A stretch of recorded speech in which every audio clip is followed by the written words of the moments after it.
सर्वप्रथम तो मैं आपको ये बता देती हूँ कि जो बच्चे हमें कमेंट कर रहे थे एस्टेट सॉरी बीपीएससी एस्टेट के एग्ज़ाम के लिए कि मैम उसकी प्रैक्टिस कराइए, तो भाई ये वीडियोस जो मैं लाई हूँ चाइल्ड डेवलपमेंट की या फिर आगे भी जो लाऊंगी और जो भी चैनल पर पड़ी हैं, अभी हमारा चैनल नया है तो बहुत ज़्यादा ऐसी वीडियोज़ नहीं बनी है जो सिलेबस में इधर उधर की चीज़ें हैं। अभी सब फ्रेश टॉपिक ही हैं जो आपके हर एग्ज़ाम में पूछे जाते हैं। ठीक है, तो आप एस्टेट में वो भी पढ़ सकते हो, लेकिन आपकी विशेष रिक्वायरमेंट पर, विशेष डिमांड पर मैंने सिलेबस को चेक किया और मैंने नोटिस किया चाइल्ड डेवलपमेंट भी बहुत अच्छे तरीके से उसमें सिलेबस में मेंशन है। बकाया थोड़ी बहुत क्लासेस न्यूट्रिशन साइंस की और मैनेजमेंट इन सब की पढ़ी हुई हैं चैनल पर, तो मैं बाल विकास लेकर आई हूँ। तो एस्टेट के लिए जो हमने वीडियो अभी कल परसों दी थी वो भी इंपॉर्टेंट है, प्रोटीन वगैरह की मैं आगे ला रही हूँ, वो भी वीडियो इंपॉर्टेंट होंगी। और विटामिन ए की वीडियो अभी हमने दी है आपको परसों, ये भी इंपॉर्टेंट है। तो ये सारी चीज़ें आपके सिलेबस में आ रही हैं, तो एस्टेट वाले बिल्कुल ये ना परेशान हो कि ये आपके लिए इंपॉर्टेंट नहीं है, तो आप इस वीडियो को भी देख सकते हैं। ठीक है, 10 की दहशत में आपका आज फिर स्वागत है। आज जो हमारे प्रश्नों की श्रृंखला है वो है किसकी? बाल विकास की। आपको इसके अंतर्गत मात्र कितने 10 क्वेश्चन देखने पड़ेंगे, लेकिन इतनी मेरी गारंटी है कि 50 क्वेश्चन आप यहाँ से याद करके जाएंगे अगर इस क्लास को आप मन से देखते हैं तब। ठीक है, तो 10 प्रश्न को 50 में कैसे आप कन्वर्ट कर लेंगे ये आपको पूरी वीडियो देखने के बाद पता चलेगा। और आज ये वीडियो देखकर आपको ये पता चल जाएगा कि चाइल्ड डेवलपमेंट का कितना ज़्यादा इम्पोर्टेंट क्वेश्चन मैं लेकर आ रही हूँ, और जो कि आपके एग्ज़ाम में बार बार पूछे भी जाते हैं, और जो नहीं पूछे जाते हैं तो आप समझ लीजिए वो भी बुक से ही सारा आता है, सिलेबस से सारा आता है, तो वो भी पूछा जाएगा। ऐसा तो नहीं होता है ना कि आपका सिलेबस मैं बाद में कराऊँ वो पेपर में पहले क्वेश्चन आ जाए। तो थोड़ी बहुत तैयारी आप ये सोच के भी करिए कि जो क्वेश्चन नहीं पूछा गया है संभावना उसकी भी रहती, क्योंकि सब कुछ सिलेबस में आपके ये सब दिया हुआ है। तो दूसरी बात, एक जिम्मेदारी आपकी है, इस चैनल को जितना ज़्यादा आप सपोर्ट करेंगे, जितना ज़्यादा शेयर करेंगे, उतनी ही अच्छी मैं वीडियोस आपको लेकर आऊँगी, ये मेरी गारंटी है। क्यों? क्योंकि परसों की क्लास जो मैंने दी थी आपको दी थी किसकी? विटामिन ए की क्लास, और मैंने आपसे क्या कहा था कि जैसा आप हमें सपोर्ट करेंगे हम वैसे ही वीडियो लाएंगे। अब मैं देखो विटामिन की वीडियो दोबारा नहीं लाई ना, नहीं लाई, क्योंकि आपके ऊपर डिपेंड करता है कि आप कितना मुझे प्यार दे रहे हो।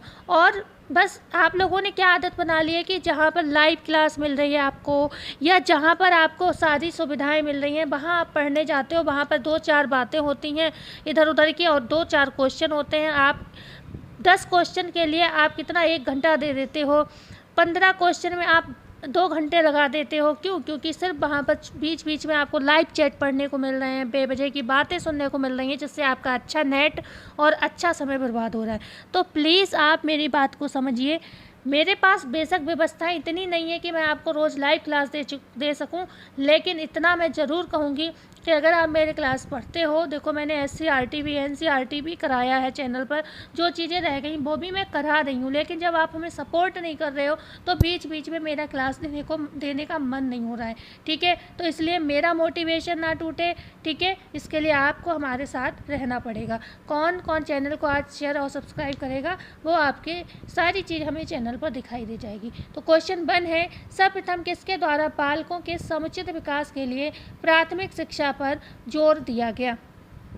किसके द्वारा बालकों के समुचित विकास के लिए प्राथमिक शिक्षा पर जोर दिया गया? ए है जॉन अमास कमेनियस द्वारा, बी है जॉन लॉक द्वारा, सी है रूसो द्वारा, डी है फ्रोवेल द्वारा। बताइए क्या आंसर यहाँ पर होगा।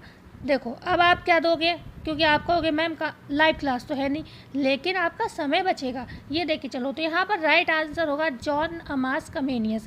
कौन थे ये जॉन अमास कमेनियस? ये वह व्यक्ति थे जिन्होंने उस समय प्राथमिक शिक्षा या बालकों की शिक्षा पर जोर दिया, या इन्होंने कहा कि जो बाल मन होता है, बच्चों का मन होता है, वो किससे? प्रौढ़ों से भिन्न होता है। सर्वप्रथम अगर किसी ने ये बात की है तो वो है कौन? John अमास Comenius. ठीक है, जॉन अमास कमेनियस। यस, इन्होंने क्या करा, समय रहा होगा 1628 का समय रहा होगा जब इन्होंने कहा, क्या मतलब एक पुस्तक लिखी, कहा नहीं, एक पुस्तक लिखी। क्या लिखा उसमें, स्कूल ऑफ इन्फेंसी पुस्तक को लिखा। ठीक है, स्कूल ऑफ इन्फेंसी पुस्तक को लिखा।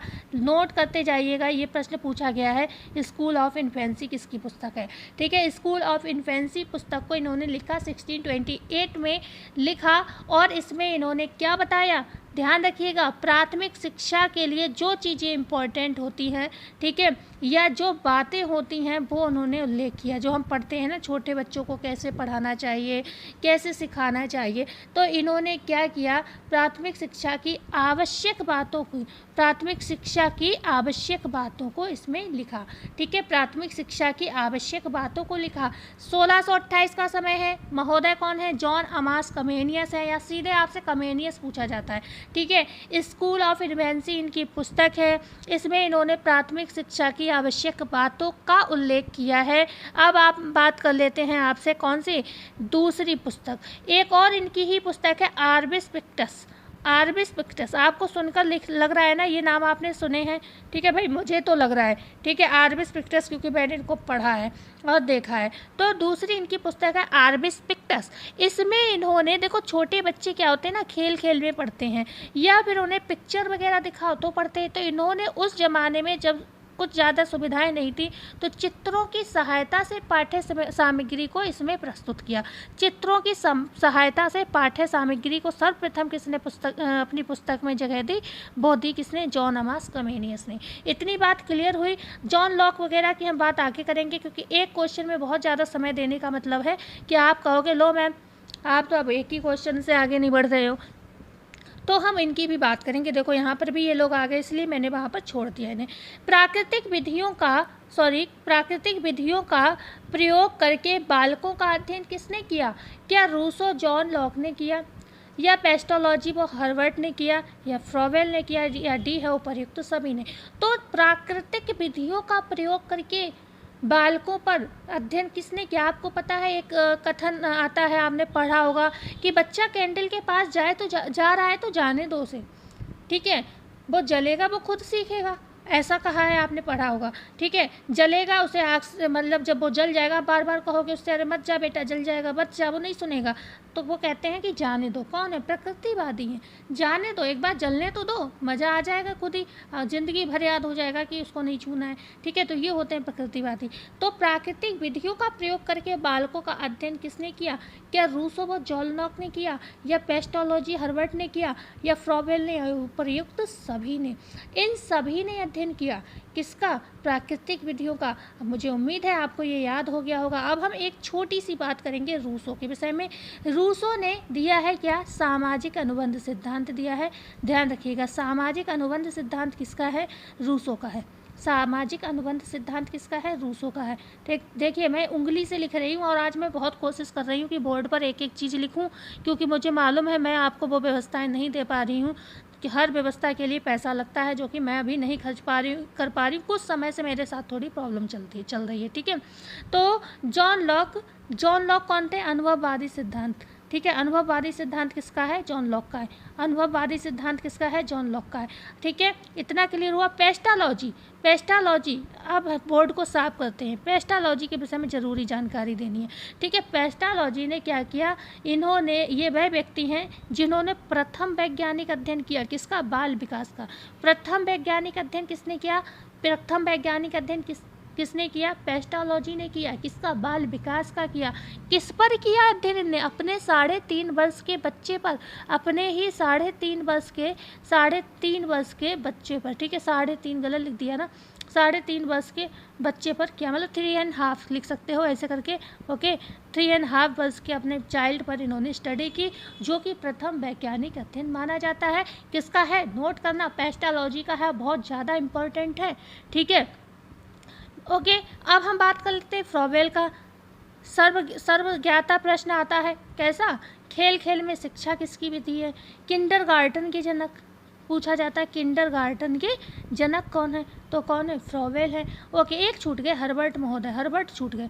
ठीक है, हर्बर्ट, ये सारे प्रकृतिवादी हैं, हर्बर्ट छूट गए। हर्बर्ट का पूरा नाम है जॉर्ज हर्बर्ट हर्बर्ट मीड। अब कभी कभी आपको मीड लिखा मिलता है ना, तो ये वही समझ लो, हर्बर्ट मीड, ठीक है, जॉन हर्बर्ट मीड। ये मीड कौन है? जॉन हर्बर्ट मीड है। इनका जो सिद्धांत है वो कौन सा, नाम तो आपको पता ही चल गया। इनका हर्बर्ट का जो सिद्धांत है वो है प्रतीकात्मक पूरा देखिएगा, प्रतीकात्मक अंतःक्रियावाद। आपसे पूछा भी जाता है प्रतीकात्मक अंतःक्रियावाद किसका सिद्धांत है, या कोड में ये क्वेश्चन नेट वाइट में कई बार पूछा गया। तो प्रतीकात्मक अंतःक्रियावाद हर्बर्ट का सिद्धांत है। फ्रोबेल का मैंने बता दिया, खेल खेल में शिक्षा या किंडरगार्टन विधि के ये जनक हैं। इतना क्लियर हुआ? ओके। आज भाई अच्छी लगे क्लास तो लाइक अपना बेकार मत करना, और सब्सक्राइब मुझे अपना ज़रूर देकर जाना, ठीक है। कुछ चीज़ें आप क्या समझ लिया करिए, गुरु दक्षिणा समझ लिया करिए। कुछ चीज़ों को गुरु दक्षिणा समझ लिया करिए, क्योंकि कहते हैं ना, कुंडली और शिक्षा कभी भी फ्री में नहीं लेनी चाहिए। और हमेशा इस चीज़ को मतलब कभी भी आप अपनी कुंडली किसी को दिखाएं, अपना हाथ दिखाएं, कभी खाली मत दिखाना। इसी तरीके से शिक्षा को भी कहते हैं कभी खाली नहीं लिया जाता है, ठीक है। जिस समय में जो चीज़ चलती है वो चीज़ दी जाती है। इस समय हम यहाँ से आपसे कुछ नहीं मांग रहे हैं, सिर्फ सब्सक्राइब मांग रहे हैं। तो प्राणी 4-5 वर्ष में जो बनना होता है वह बन जाता है, ये किसका कथन है? ये है फ्रॉयड का भी है, पेस्टालॉजी का, एक किसी है पियाजे का, निम्न में से कोई नहीं। जिसे लग रहा हो कि मैम अपने मतलब बस लाइक सब्सक्राइब पर लगता है तो वो प्लीज़ अन्यथा ना लें। ये मेरा मतलब मेहनत का फल है। अपनी मेहनत के लिए हर कोई फल चाहता है। आप भी इसलिए तैयारी कर रहे हो कि आपके लिए अर्निंग हो। नहीं तो अगर आपसे कह दिया जाए गवर्नमेंट जॉब में अर्निंग नहीं मिलेगी आपको, तो आप कोई नौकरी की तैयारी नहीं करोगे, ठीक है। प्राणी 4-5 वर्ष में जो बनना होता है बन जाता है, ये कथन किसका है बताइए? फ्रॉयड का है, पेस्टालॉजी का है, पियाजे का है, या निम्न में से कोई नहीं। तो ये कथन किसका है? ये कथन है फ्रॉयड का, ठीक है। फ्रॉयड का ये कथन है, ओके। पेस्टालॉजी वही हो गए जिन्होंने क्या किया, वैज्ञानिक अध्ययन किया। कैसा अध्ययन किया? वैज्ञानिक अध्ययन किया बाल मनोविज्ञान का। पियाजे कौन है? जिन्होंने संज्ञानात्मक विकास दिया। संज्ञानात्मक विकास के जनक कहे जाते हैं, ये संज्ञानात्मक विकास के जनक कहे जाते हैं। बढ़ते हैं आगे। क्वेश्चन नंबर 4, बाल मनोविज्ञान की वह शाखा है जो प्राणी के विकास का अध्ययन जन्म से परिपक्वावस्था तक करता है। यह परिभाषा है क्रो एवं क्रो की, जेम्स ट्रेवर की, फ्रोवेल की, या डीहन निम्न में से कोई नहीं। बाल मनोविज्ञान की वह शाखा है जो प्राणी के विकास का अध्ययन कहाँ से कर रही है? जन्म से परिपक्वावस्था तक करता है। बताइए ये परिभाषा किसकी है? तो ये परिभाषा किसकी है? जेम्स ट्रेवर की है। जेम्स ट्रेवर की यह परिभाषा है। ये देखिए एक परिभाषा क्रो एवं क्रो की काफ़ी पूछी जाती है, वह है, जरा सा डिफरेंस है इनकी इस परिभाषा में। इन्होंने कहा है, जो फ्रोवेल ने कहा है, सॉरी क्रो एवं क्रो ने कहा है, इन्होंने क्या कहा है? बाल मनोविज्ञान जो है कैसा अध्ययन है? वह वैज्ञानिक अध्ययन है जो व्यक्ति के विकास का अध्ययन कहाँ से? गर्भकाल, मतलब गर्भकाल को जोड़ा इन्होंने। इतना सा याद कर लो, गर्भकाल की प्रारंभिक अवस्था से इतनी सी परिभाषा इनकी याद कर लो, क्वेश्चन क्लियर हो जाएगा। अवस्था से किशोरावस्था तक। और कई बार ये प्रश्न तो शायद घंटा गाड़ा है इस प्रश्न परिभाषा के अंतर्गत। जो परिभाषाएं पूछी जाती है ना, परिभाषाओं के अंतर्गत इस क्वेश्चन ने कह सकते हैं अपना परचम लहराया। ये परिभाषा इतनी बार पूछी गई है। जब भी परिभाषाएं बाल विकास से पूछी जाती हैं तो हमारे टीजीटी पीजीटी वगैरह में आप देखोगे कम से कम 10 बार ये परिभाषा रिपीट हुई है। कौन सी वाली? क्रो एवं क्रो वाली। इन्होंने कहा है बाल मनोविज्ञान वह वैज्ञानिक अध्ययन है जो व्यक्ति के विकास का अध्ययन गर्भकाल की प्रारंभिक अवस्था से किशोरावस्था तक करता है। तो गर्भकाल की प्रारंभिक अवस्था से किशोरावस्था तक, इतना याद कर लो। इतना ही डिफरेंस है डेफिनेशन में। देखियो यहाँ पर क्या लिखा है? जन्म से परिपक्वावस्था तक करता है, ये किसकी है? ट्रेवर की परिभाषा है। और जब बात आ जाए कहाँ से? प्रारंभिक अवस्था से किशोरावस्था तक किया जाए तो ये किसकी है? गर्भकाल की प्रारंभिक अवस्था से किशोरावस्था की बात हो जाए तो क्रो एवं क्रो हो जाएगा, ठीक है। गर्भकाल और परिपक्वावस्था 2 का डिफरेंस है, यहाँ पे खाली 2 शब्दों का डिफरेंस है, परिभाषा लगभग सेम है, ठीक है। बढ़ते हैं हम आगे। क्वेश्चन नंबर 5 है, निम्नलिखित में से कौन सा विज्ञान विकास का अध्ययन जन्म से किशोरावस्था या गर्भावस्था से किशोरावस्था तक करता है? इनमें से कौन सा ऐसा विज्ञान है जो मतलब जो क्या करता है? जन्म से किशोरावस्था या गर्भावस्था से किशोरावस्था तक का अध्ययन करता है? क्या विकासात्मक मनोविज्ञान है, बाल मनोविज्ञान है, सामाजिक मनोविज्ञान है, या फिर निम्न में से कोई नहीं? देखो यहाँ पर शब्द देखिएगा ज़रा, यहाँ पर लिखा है किशोरावस्था या गर्भावस्था से किशोरावस्था तक, मतलब या तो जन्म से किशोरावस्था या कहीं कहीं लिखा है गर्भ से किशोरावस्था। ये डिफरेंस क्यों है? क्योंकि कई क्वेश्चन में कहीं आपको मिलेगा जन्म से किशोरावस्था तक, ठीक है, और कहीं कहीं लिखेगा गर्भावस्था, मतलब बच्चे का जन्म नहीं हुआ, अभी गर्भ में ही है, उससे उस समय से लेकर किशोरावस्था तक का अध्ययन। तो मैंने दोनों शब्दों को लिख लिया जिससे आप कंफ्यूज ना हो, ठीक है। तो ये कौन सा है? बाल मनोविज्ञान है, ठीक है। कौन सा हो गया? ये बाल मनोविज्ञान हो गया। तो यहाँ पर ये प्रश्न पूछने का मतलब क्या है? मतलब ये है क्योंकि बाल मनोविज्ञान और विकासात्मक मनोविज्ञान दो शब्दों का प्रयोग किया जाता है और ये दो शब्दों को लोग एक ही समझ लेते हैं। तो विकासात्मक मनोविज्ञान और बाल मनोविज्ञान में बहुत ज़्यादा डिफरेंस है, थोड़ा बहुत भी नहीं, बहुत ज़्यादा डिफरेंस है।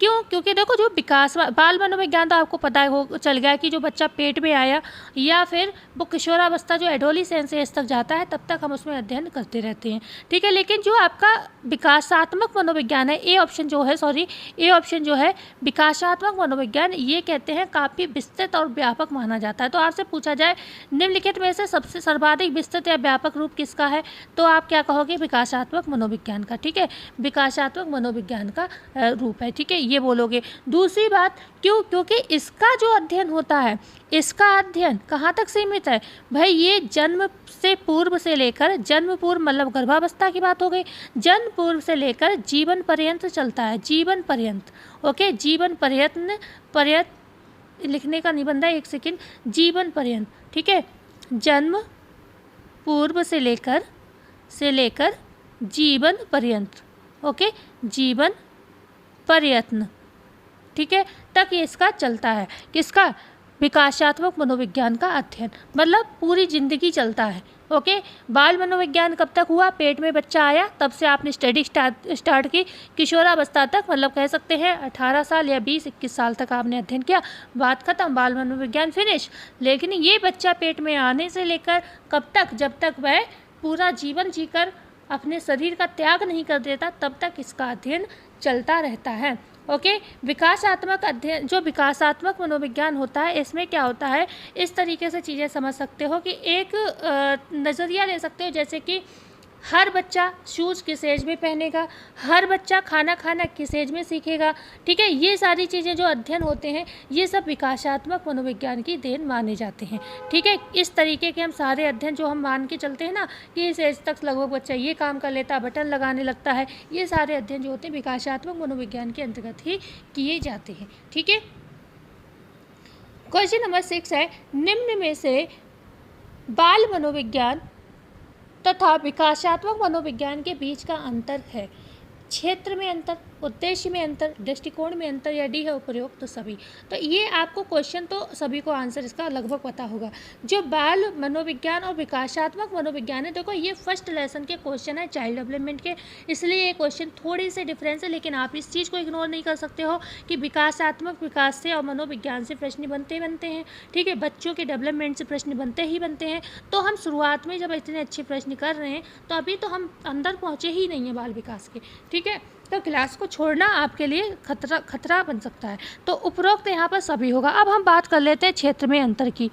तो जब भी आपसे इस तरीके की चीज़ें पूछी जाए, जैसे कि मतलब हम जैसे अभी आपको समझा रहे थे, जो विकासात्मक मनोविज्ञान है वो क्या है? व्यापक और विस्तृत है, ठीक है। तो इसका क्षेत्र हम कैसे कहेंगे? आप कहेंगे व्यापक और विस्तृत। अगर आपसे पूछा जाए निम्नलिखित में से किसका क्षेत्र अत्यंत व्यापक है, तो आप बाल मनोविज्ञान नहीं, विकासात्मक मनोविज्ञान आंसर करेंगे। तो ये क्षेत्र की बात हो गई, ठीक है, क्षेत्र में अंतर की बात हो गई कि जो विकासात्मक मनोविज्ञान है उसका क्षेत्र बहुत व्यापक है, ठीक है, बहुत ज़्यादा विस्तृत है। ये बाल मनोविज्ञान का अध्ययन कब तक करता है? बच्चे के पेट में आने से लेकर कम से कम वृद्धावस्था तक या फिर जीवन पर्यंत तक अध्ययन करता है। तो इसका क्षेत्र व्यापक हो गया, नहीं हो गया? लेकिन अगर हम इसके विपरीत बात करें बाल मनोविज्ञान की, तो ये मात्र अध्ययन कब तक कर रहा है? बाल मनोविज्ञान कब तक अध्ययन कर रहा है? किशोरावस्था तक, केवल किशोरावस्था तक, गर्भावस्था से किशोरावस्था तक, या फिर जन्म से लेकर किशोरावस्था तक। कुछ लोग गर्भावस्था से ही अध्ययन स्टार्ट कर देते हैं, कुछ मनोवैज्ञानिक जो होते हैं बच्चे के पैदा होने के बाद अध्ययन स्टार्ट करते हैं। तो ऐसे आप समझ सकते हैं। तो ये क्षेत्र में अंतर हो जाएगा, ठीक है। अब उद्देश्यों में अंतर का क्या मतलब है? जो बाल मनोविज्ञान है, ठीक है, बाल मनोविज्ञान है, उसका मुख्य उद्देश्य क्या है? बाल मनोविज्ञान का मुख्य उद्देश्य क्या है? बालक के मन और व्यवहार का अध्ययन करना, ठीक है, मन और व्यवहार, मन और व्यवहार का अध्ययन करना। ओके, कि बच्चा कैसे मतलब रोता है, कैसे समाज में मिलता है लोगों से, ठीक है, कैसे उसका सामाजिक विकास शुरू होता है, सबसे पहले वह रोता है, तो ये क्या है, उसका व्यवहार जान रहा है, उसका मन है कि बच्चा क्रंदन कैसे करता है, कब करता है, ये सारी चीज़ें, तो ये क्या है, व्यवहार को जानता है। बाल मनोविज्ञान क्या करता है, बच्चे के मन और व्यवहार का अध्ययन करता है। इन सब से होता क्या है, जो बच्चे का शैक्षिक निर्देशन होता है उसमें सहायता मिलती है। कहाँ से सहायता मिलती है, शैक्षिक निर्देशन में। अगर आपसे पूछा जाए मन और व्यवहार का जो अध्ययन किया जाता है, क्यों किया जाता है, क्योंकि शैक्षिक निर्देशन में सहायता मिल सके इसलिए। लेकिन अगर हम इसके विपरीत जाए, बात करें विकासात्मक मनोविज्ञान की, भाई उद्देश्य की में अंतर की बात हो रही है, ठीक है, तो दूसरा विकासात्मक मनोविज्ञान का उद्देश्य यहाँ क्या क्या होगा, तो यहाँ पर जो विकासात्मक मनोविज्ञान है उसका उद्देश्य होगा भूत और भविष्य, ठीक है, भूत और भविष्य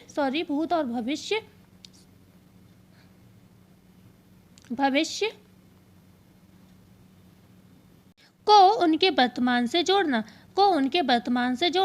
ठीक है, वर्तमान से जोड़ना, ठीक है। तो ये क्या करता है, ये क्या, इसका उद्देश्य क्या है, जो भूत में कैसा बच्चा है, ठीक है, उसके लक्षण देखे जाएंगे। जैसे कि किसी बच्चे का कह सकते हैं, उसने क्या देखा आपने, भूत में मतलब जो समय बीत गया उस समय देखा कि बच्चा ड्राइंग अच्छा करता है, तो आपने उसके भविष्य का क्या अंदाजा लगाया कि भाई ये साइंटिस्ट तो नहीं बन सकता, क्यों, क्योंकि भाई वो तो ड्राइंग अच्छा कर रहा है, तो वो कौन बनेगा, आर्टिस्ट बनेगा। तो विकासात्मक मनोविज्ञान क्या करता है, भूत और भविष्य से उनका वर्तमान, मतलब वर्तमान में वो क्या करेगा, आर्टिस्ट बनेगा, ठीक है, इस तरीके से, या वर्तमान में भविष्य में आर्टिस्ट बनेगा और क्या कहलाएगा, अपने वर्तमान में वो मतलब एक आर्टिस्ट कहलाएगा, ठीक है। इस तरीके से मैं आपको समझा सकती हूँ अपने शब्दों में, ठीक है। भूत और भविष्य की कंडीशन को देखते हुए उसके वर्तमान का यहाँ पर हम क्या कर सकते हैं, चित्रण कर सकते हैं, या वर्तमान के विषय में भविष्यवाणी यहाँ पर हम कर सकते हैं, समझ गए। तो ये होता है उद्देश्य में अंतर। अब हम बात कर लेते हैं किसकी, सी ऑप्शन, दृष्टिकोण में अंतर। भाई दृष्टिकोण कैसे